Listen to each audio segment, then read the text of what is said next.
भगवद गीता में भगवान श्री कृष्ण ने न केवल ज्ञान की बातें बताई हैं, बल्कि जीवन जीने की कलाओं के बारे में भी बताया है।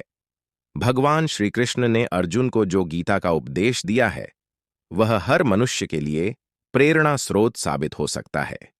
गीता में भगवान श्री कृष्ण अर्जुन को उपदेश देते हैं कि जो भी मनुष्य भगवद गीता की 18 बातों को अपनाकर अपने जीवन में उतारता है, वह सभी दुखों से, वासनाओं से, क्रोध से, ईर्ष्या से, लोभ से, मोह से, लालच आदि के बंधनों से मुक्त हो जाता है। आगे जानते हैं भगवद गीता की 18 ज्ञान की बातें। या आनंद मनुष्य के भीतर ही निवास करता है, परंतु मनुष्य उसे स्त्री में, घर में और बाहरी सुखों में खोज रहा है। 2, श्री कृष्ण कहते हैं कि भगवान उपासना केवल शरीर से ही नहीं, बल्कि मन से करनी चाहिए। भगवान का वंदन उन्हें प्रेम बंधन में बांधता है। 3, मनुष्य की वासना ही उसके पुनर्जन्म का कारण होती है।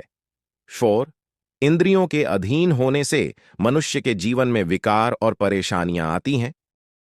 5, संयम यानी धैर्य, सदाचार, स्नेह और सेवा जैसे गुण सत्संग के बिना नहीं आते हैं। 6, श्री कृष्ण कहते हैं कि मनुष्य को वस्त्र बदलने की आवश्यकता नहीं है, आवश्यकता हृदय परिवर्तन की है। 7, जवानी में जिसने ज्यादा पाप किए हैं, उसे बुढ़ापे में नींद नहीं आती। 8, भगवान ने जिसे संपत्ति दी है, उसे गाय अवश्य रखनी चाहिए। 9, जुआ, मदिरापान, परस्त्रीगमन, अनैतिक संबंध, हिंसा, असत्य, मद, आसक्ति और निर्दयता, इन सब में कलयुग का वास है। 10, अधिकारी शिष्य को सद्गुरु, अच्छा गुरु अवश्य मिलता है। 11, श्री कृष्ण कहते हैं कि मनुष्य को अपने मन को बार बार समझाना चाहिए कि ईश्वर के सिवाय उसका कोई नहीं है।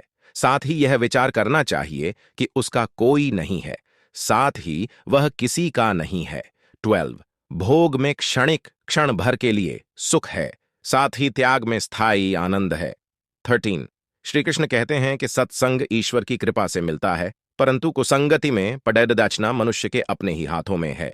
14, लोभ और ममता, किसी से अधिक लगाव, पाप के माता पिता हैं, साथ ही लोभ पाप का बाप है। 15, श्री कृष्ण कहते हैं कि स्त्री का धर्म है कि रोज तुलसी और पार्वती का पूजन करें। 16, मनुष्य को अपने मन और बुद्धि पर विश्वास नहीं करना चाहिए, क्योंकि ये बार बार मनुष्य को दगा देते हैं। खुद को निर्दोष मानना बहुत बद्धा दोष है। 17, यदि पति पत्नी को पवित्र जीवन बिताएं तो भगवान पुत्र के रूप में उनके घर आने की इच्छा रखते हैं। 18, भगवान इन सभी कसौटियों पर कसकर जांच परख कर ही मनुष्य को अपनाते हैं।